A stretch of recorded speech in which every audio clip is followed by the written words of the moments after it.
जहां तक वेस्ट बंगाल के एसआईआर की तारीख की बात है, हम तीनों कमिश्नर्स एक उचित समय देखकर उसका निर्णय लेंगे कि कब वेस्ट बंगाल में होना है या देश के अन्य राज्यों में कब होना है। उसकी तारीखों का ऐलान आने वाले समय में उचित समय पर किया जाएगा। বন্ধুরা, আজ আমরা যে খবরটি নিয়ে আলোচনা করতে চলেছি সেটা শুধু একটা সাধারণ কোর্ট কেস নয়, এর মধ্যে লুকিয়ে আছে বাংলার ভবিষ্যৎ রাজনীতি বড় ছবি। কারণ যখন নির্বাচন কমিশন ভোটার তালিকা সংশোধনের জন্য কাজ শুরু করে তখন একটা রাজনৈতিক দল আদালতে দ্বারস্থ হয়। এই ঘটনা স্পষ্ট করে দিয়েছে কে কিসের ভয় পাচ্ছে, কারা কি লুকোতে চাইছে। তাহলে চলুন ধাপে ধাপে বুঝে নেওয়া যাক। আসলে ঘটনা হলো, নির্বাচন কমিশন জানিয়েছে আগামী দিনে বিশেষ নির্বিড় পরিমার্জন স্পেশাল ইন্টেনসিভ রিভিশন এসআইআর হতে চলেছে।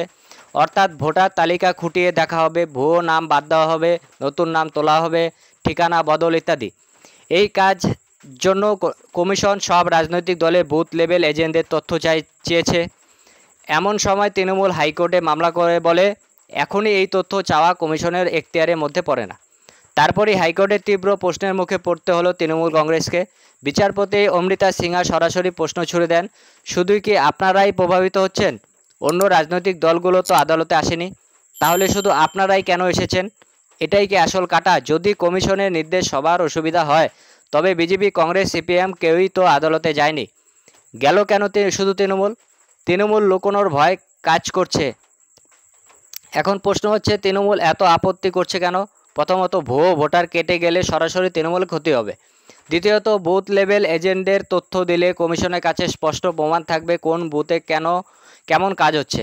তৃতীয়ত, তৃণমূলের সবচেয়ে বড় শক্তি হলো ভোট কারচুপি, সরকারি মেশিনারি আর ভুয়ো নামের ভরসা। এগুলো ধরা পড়লে খেলাটাই শেষ।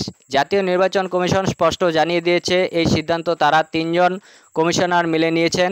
কবে থেকে এসআইআর শুরু হবে তা সঠিক সময় ঘোষণা করবেন। শুধু পশ্চিমবঙ্গ নয়, গোটা দেশেই এই কাজ হবে।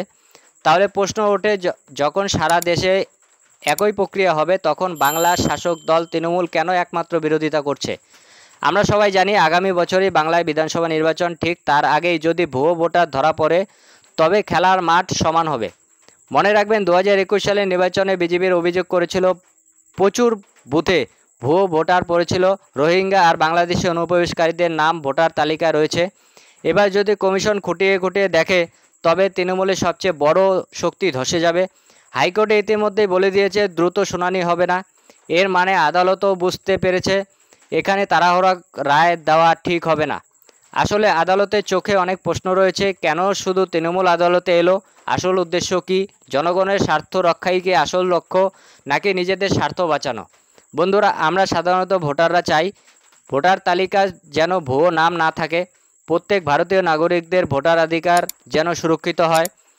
যে যেখানে নাগরিক সেখানকার তালিকাতেই তার নাম থাকুক। কিন্তু প্রশ্ন হচ্ছে, তৃণমূল কি সেই স্বচ্ছ ভোটার ব্যবস্থা পক্ষে, নাকি তারা চায় তালিকা ভুয়ো নাম থেকে যাক যাতে ভোট ব্যাংকের অটুট থাকে? বাংলার ভুয়ো ভোটার কোনো নতুন ঘটনা নয়। 1970-80 দশক থেকেই সীমান্তবর্তী এলাকায় বাংলাদেশিদের নাম ভোটার তালিকায় তোলার অভিযোগ শোনা যায়।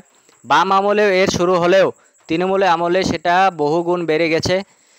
বিশেষত রোহিঙ্গা আর অবৈধ বাংলাদেশির নাম যুক্ত করা হয়েছে প্রচুর।